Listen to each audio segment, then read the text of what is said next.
Salut les players, on se retrouve pour une nouvelle vidéo. Le derby madrilène qui accouche encore d'une souris, j'ai envie de dire. Non, en vrai, franchement, moi, personnellement, en tant qu'amateur de football, j'ai kiffé suivre le match. En tout cas, c'est de nouveau un match nul, comme au match aller. Et comme au match aller, le Real Madrid peut nourrir de très très gros regrets. Anderson. Bah écoute, déjà merci à tous les gens qui se sont abonnés. J'ai fait un petit coup de gueule, j'ai menacé, vous vous êtes abonnés. Donc merci, on a enfin passé la barre de 8000 abonnés. Merci à tous les gens qui nous rejoignent. Merci à tous les gens qui prennent le temps de liker, de partager nos vidéos, de commenter. Ça fait vraiment plaisir. Vous nous suivez dans cette aventure-là. On prend du plaisir avec vous. Ensuite, pour parler du match, bah écoute, un troisième match nul. Et comme tu l'as si bien dit, Femi, on peut encore une fois de plus nourrir des regrets. Parce que si cette équipe du Real avait joué la première mi-temps comme elle joue la deuxième mi-temps, tu ressors ce soir avec 3 points. Pareil au match aller, tu te fais punir à la dernière seconde du match. Et bien évidemment, pour moi, la faute en incombe à son coach. Voilà. Il faut trouver des responsables. Bah moi je vais en trouver ce soir. Et bien évidemment, le principal responsable de cette déroute, parce que pour moi c'est une déroute, parce que clairement ce soir tu perds 2 points pour moi. Tu perds 2 points, tu gagnes pas un point, tu perds 2 points. Et le responsable tout désigné, c'est Carlo Ancelotti. Voilà. Encore une fois de plus, j'en ai marre. Bon, vous l'avez compris, Anderson est chaud. On va pas traîner plus longtemps. On va envoyer le générique et puis on va profiter de ce poulet. C'est parti.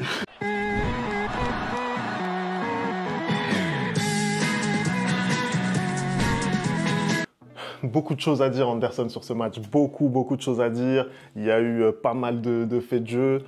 Globalement, chacun a eu ses temps forts. Même si le Real, pour moi, était au-dessus sur l'ensemble du match. Je pense que le Real a été au-dessus. Mais bon, première période, en tout cas, qui commence assez doucement, qui commence encore une fois en mode diesel pour les deux équipes d'ailleurs. D'un côté, le Real qui bute un petit peu sur le bloc des Colchoneros. Et puis, on a cette équipe de l'Atleti qui est vraiment très rigide encore une fois. Par séquence même, on les voit limite à 6 en défense. C'était vraiment un match qui était compliqué à se mettre en route. Moi je suis désolé, à un moment donné, quand on parle de faire des changements, il y a une personne qui vient, que ça soit en interview, qui nous dit qu'il est coach depuis 30 ans et donc on n'a pas à lui apprendre à faire des changements.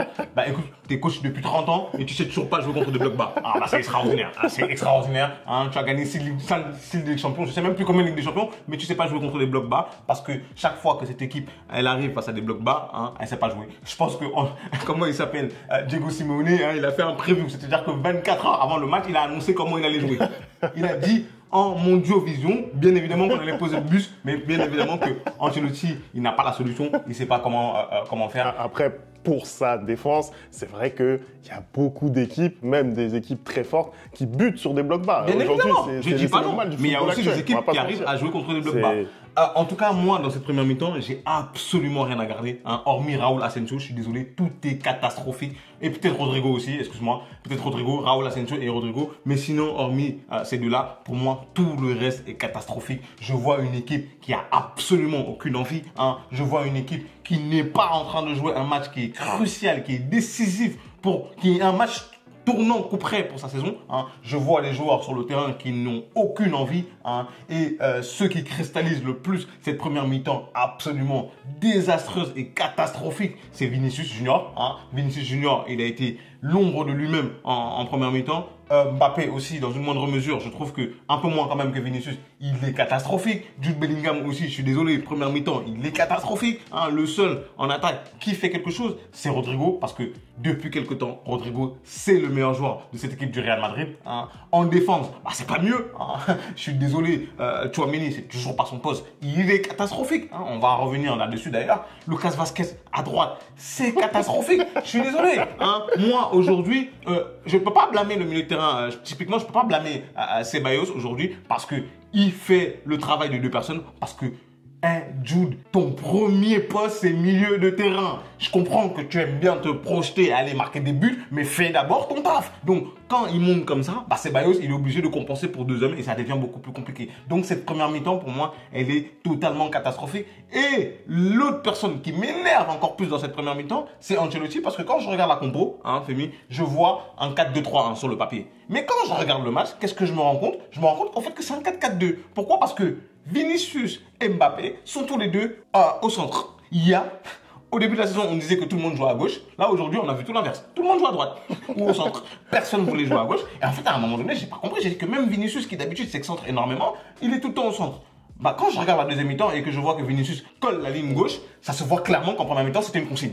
C'était une consigne du coach de rester au centre, de répliquer au centre et de rester avec Kylian Mbappé. Sauf que c'est une ignominie en fait. Comment tu peux brider à ce point-là ton meilleur joueur? Parce que quand on voit la deuxième mi-temps de Vinicius sur le côté gauche et ce qu'il peut apporter, c'est juste fabuleux. Et donc pour moi, c'est pour ça que je dis que ce soir, cette déroute, c'est aussi du fait de Carlo Ancelotti. Heureusement qu'ils se sont repris en deuxième mi-temps. Heureusement. Après, la saison dernière, il me semble, ça joue en 4-4-2, notamment avec Vini, Rodrigo. Il s'organise les tâches offensives, mais Vini, il a le droit de pas être aussi pathétique que ce qu'il a été en première mi-temps. Je suis désolé. C'est pas Carlo Ancelotti qui est sur le terrain. Mais après, globalement, je te trouve quand même dur avec la première mi-temps du Real parce que oui, c'est vrai que ça a manqué clairement d'inspiration. Oui, c'est vrai qu'ils se sont clairement, voilà, ils ont buté sur ce bloc des Colchoneros. Il n'y a rien à dire là-dessus. Mais bon, ils n'ont pas été en danger. En face, ça n'a pas proposé grand-chose non plus. On va pas se mytho. J'ai quand même envie de souligner que bon, malgré le néant qu'ils ont proposé, ils ont eu quand même des situations et ça témoigne quand même des ennuis, des gros ennuis défensifs qu'a le Real Madrid en ce moment. Ça, c'est une réalité. Mais après, pour le reste, voilà, j'ai trouvé quand même un Real qui était en maîtrise, qui était, oui, en panne d'inspi. Oui, c'est ça la réalité. Moi, je suis désolé, mais en fait, je me rends compte que l'exigence que tu as pour ton club, hein, tu ne l'as pas exactement pour le Real Madrid parce que chaque fois qu'on vient débriefer les matchs du PSG ici, tu es en train de me dire que ouais, le PSG a des situations, mais pas des occasions. Hein. C'est la même chose pour le Real Madrid. Il y a le ballon, mais ils font rien du tout.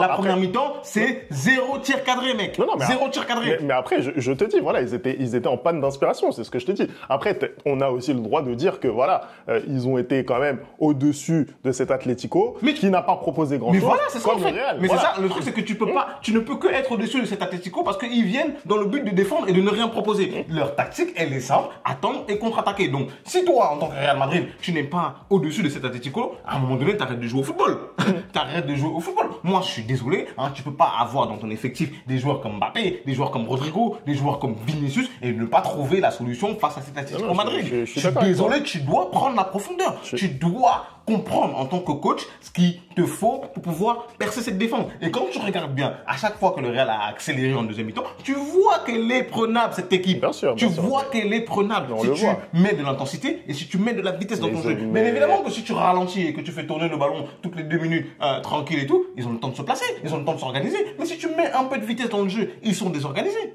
C'est simple le football. Je suis totalement d'accord avec toi et on l'a vu en deuxième mi-temps qu'ils ont très rapidement pris l'eau quand le Real s'est mis à accélérer.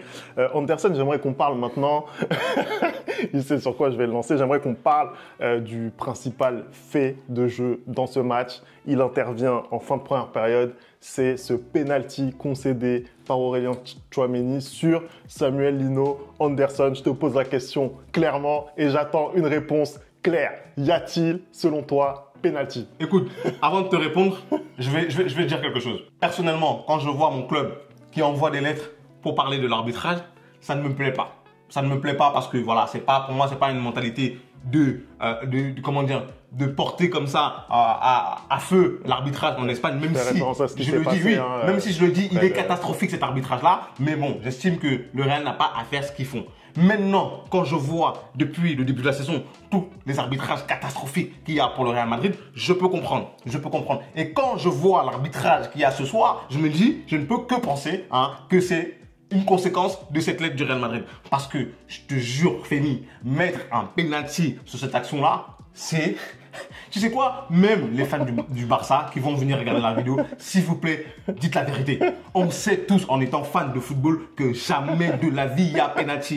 Parce que le ballon, il est parti depuis 3 minutes, parce que Lino, il ne touche pas le ballon, parce que Tchouaméni, il ne touche pas le ballon, et que limite, c'est Lino qui vient sur Tchouaméni en bout de course. Comment 2 secondes, avec de l'intelligence analytique, comment 2 secondes tu peux revenir et mettre penalty, Femi? Comment 2 secondes tu peux mettre penalty là-dessus? En fait, pour moi, ça, ce penalty, c'est un problème plus global. Je comprends un peu ta frustration. Moi, honnêtement, si le PSG avait concédé un penalty comme ça, je serais frustré. Je comprends cette frustration. Maintenant, pour moi, c'est le football qui a complètement changé de ce point de vue. Et c'est ce nouvel outil qu'est la VAR qui permet de siffler ce genre de pénalty. Je suis désolé, oui, mais... en première instance, l'arbitre n'aurait jamais sifflé ce pénalty. Et quand tu vas faire déplacer l'arbitre pour qu'il aille visionner, qu'est-ce qu'il a à juger? Il a à juger une situation. Qu'est-ce qu'on lui montre? On lui montre le gros plan de Tchouaméni qui piétine. Mais c'est ça en fait le problème justement de la VAR. C'est ça le problème de la VAR. Pourquoi ils zooment sur Tchouaméni qui touche le ballon au lieu de zoomer sur, au lieu de nous montrer l'action dans sa globalité? Non, il doit juger la situation.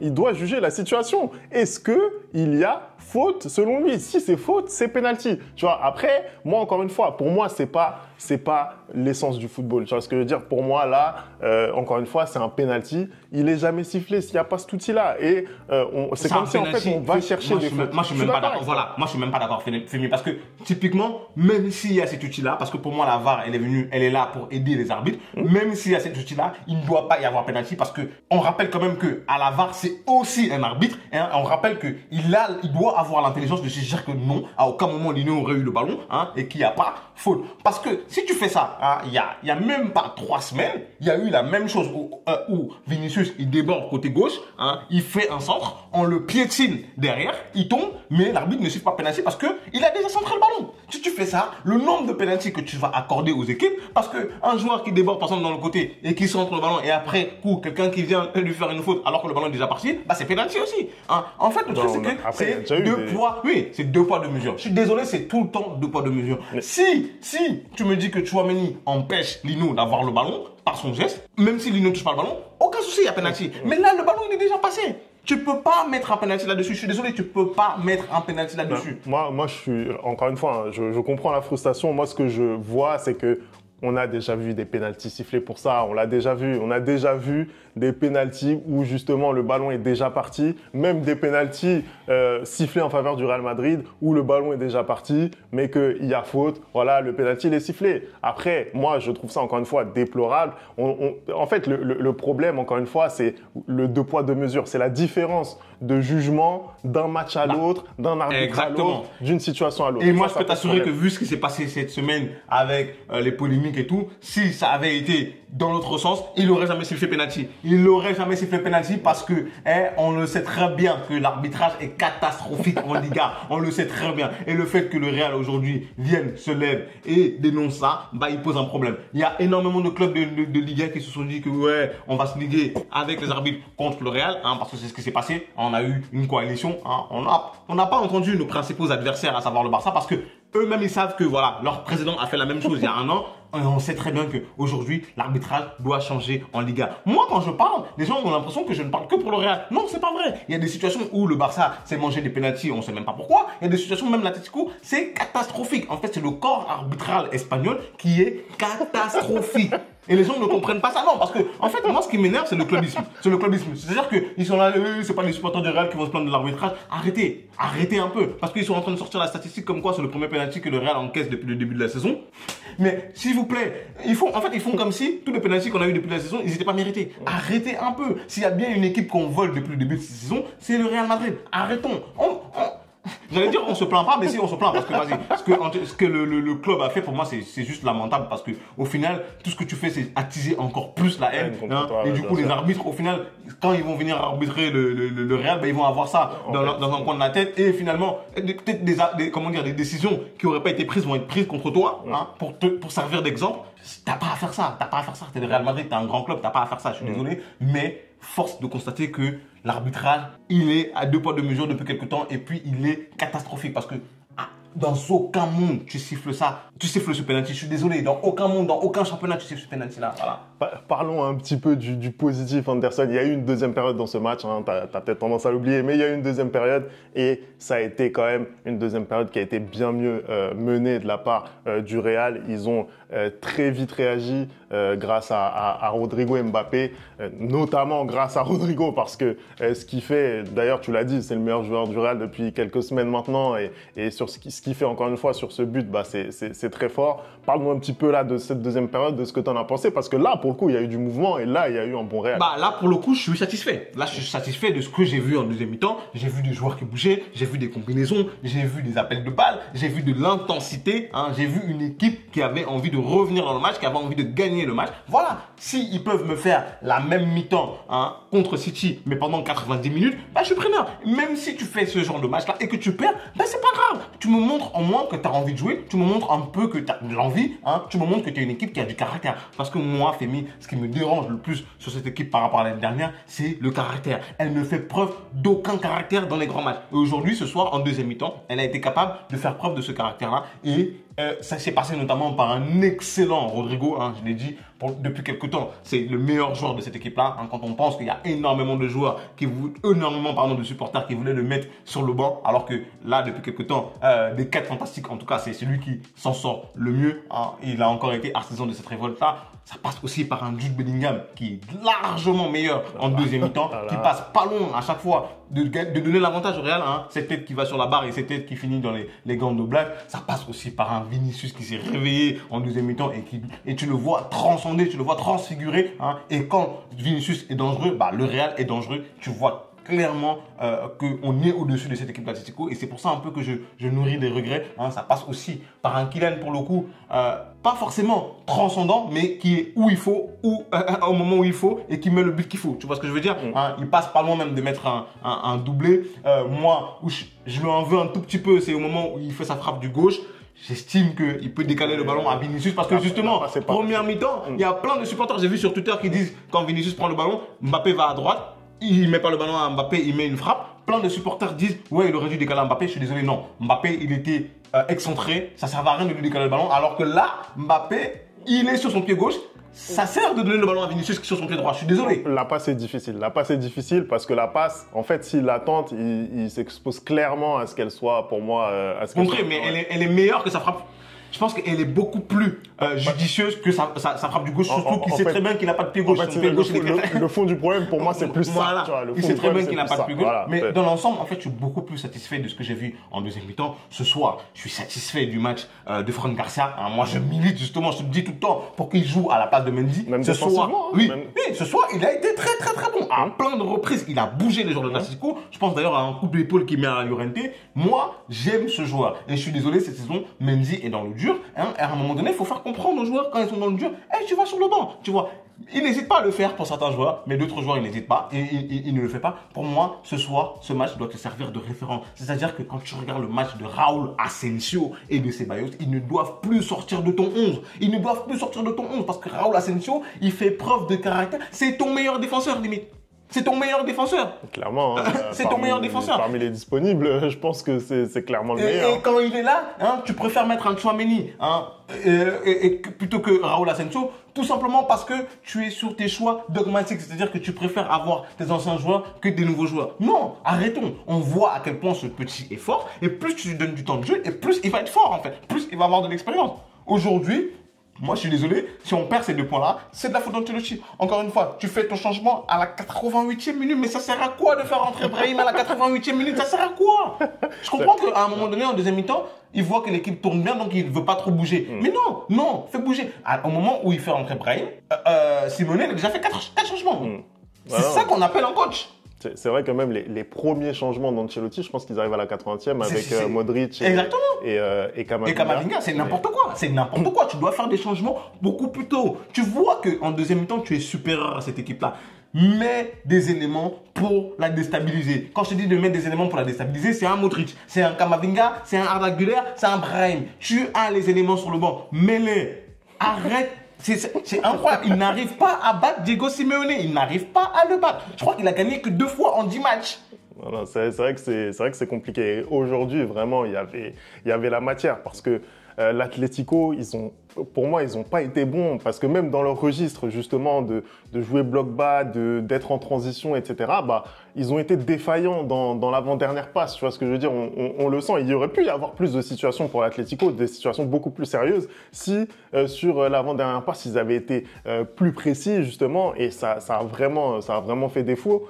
Et malgré ça, le Real, avec sa deuxième période quand même qui est nettement meilleure, n'arrive pas à forcer la décision. Il y a aussi le match quand même de Jan Oblak qui est quand même qui est très fort, qui reste un gardien de très il empêche clairement le Real de prendre les 3 points ce soir. Hein, quand on voit la deuxième mi-temps, quand on voit les occasions qu'il y a eu, hein, il fait ses arrêts face à Mbappé, face à Vinicius, face à Rodrigo, face à Bellingham. Hein, il est présent, hein, il permet. C'est ça aussi, dans les grands matchs comme ça, tu as besoin d'un grand gardien. Même pareil, Courtois, au moment où il a dû faire des arrêts, mais il les a fait. Donc, finalement, en fait, moi, je suis juste déçu. Je suis déçu parce que tu dois prendre les points, mais j'ai quand même espoir. Parce que quand je regarde cette deuxième mi-temps, je me dis que si on livre, ne serait-ce que la mi-temps qu'on a réussi à faire contre l'Atlético pendant 70 minutes, 80 minutes, j'aurais pas d'inquiétude face à City. Mais maintenant, si on va reproduire la première mi-temps, ben on va tout droit vers l'élimination. Donc, s'il vous plaît, hein, les gars, mardi, c'est mardi, c'est bien ça? Oui, c'est mardi. S'il vous plaît, les gars, faites le même match.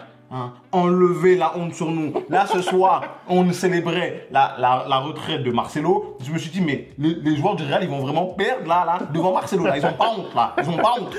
Ils ont pas... Heureusement qu'on s'est repris et que Kylian a marqué ce but-là. Mais sinon, la première mi-temps, elle a oublié. Elle est catastrophique. Hein. Moi, j'aimerais qu'on se reconcentre sur le football. Moi, j'aimerais qu'on reparte sur des bases saines. Hein, qu'on dise aux joueurs de jouer à leur poste. Que tu dises à Kylian de rester au centre. Que tu dises à Vinicius de rester à gauche. Et que tu dises à Rodrigo de rester à droite. Parce que tout le monde est bon à son poste. Et que tu dises surtout que tu aies les couilles de dire à Jude Bellingham de un peu moins monter. Parce que je suis désolé, ça déséquilibre l'équipe.